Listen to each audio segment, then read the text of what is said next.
తండ్రి అయిన దేవుని నుండియు ప్రభువైన యేసుక్రీస్తు నుండియు కృపా సమాధానములు మీకు కలుగునుగాక. ఈరోజు దేవుడు తన పరిశుద్ధ గ్రంథములో నుండి మనకనుగ్రహించిన నేటి దేవుని వాగ్దానము కీర్తనల గ్రంథము 128వ కీర్తన 5వ చరణం. సియ్యోనులో నుండి యెహోవా నిన్ను ఆశీర్వదించును అని దేవుడు ఈరోజు మనతో మాట్లాడుతున్నాడు. నా ప్రియ క్రైస్తవ సహోదరీ సహోదరులారా, దేవుని ఎడల భయభక్తులు గలవారిని దేవుడు ఆశీర్వదించునని కీర్తనాకారుడు తెలియజేస్తూ ఈ మాట పలకడం జరిగింది.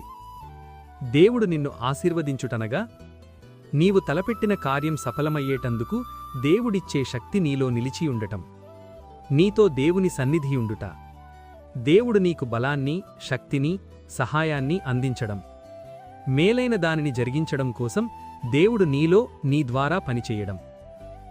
నా ప్రియ క్రైస్తవ సహోదరి సహోదరులారా, దేవుని ఆశీర్వాదాలు నీవు పొందేది ఎలా? ఇందుకు కొన్ని సంగతులు అవసరం. నీవు ఎల్లప్పుడూ నీ పరిచర్యపై, పనిపై, జీవితంపై, కుటుంబముపై ఆయన దీవెనలు ఉండేలా యేసువైపుకే చూస్తుండుము. ఆయనపై నమ్మకముంచి, ప్రేమించి లోబడుము. దైవాశిష్యులకు ఆటంకంగా ఉండే ప్రతిదానిని నీ జీవితంలో నుండి తొలగించి వేసుకొనుము. తద్వారా దేవుడు నిన్ను ఆశీర్వదించును. అట్టి కృప దేవుడు మనందరికీ అనుగ్రహించి ఇట్టి నేటి దేవుని వాగ్దానం మీ అందరి జీవితాల్లో నెరవేరబడునుగాక. ఆమేన్. ప్రార్థన. మహాపరిశుద్ధుడవైన మా దేవా, దయగల మా తండ్రి, నేడు మీరు మాకు అనుగ్రహించిన ఇట్టి వాగ్దానాన్ని బట్టి ముందుగా మీకు వేలాదిక స్తోత్రములు చెల్లిస్తున్నాను.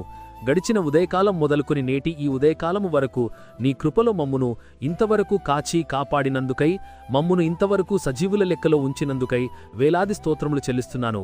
ఈరోజు మేము చేయబోతున్న పనులన్నింటిలోనూ, మా రాకపోకల్లోనూ మీరు మాకు తోడుగా ఉండండి.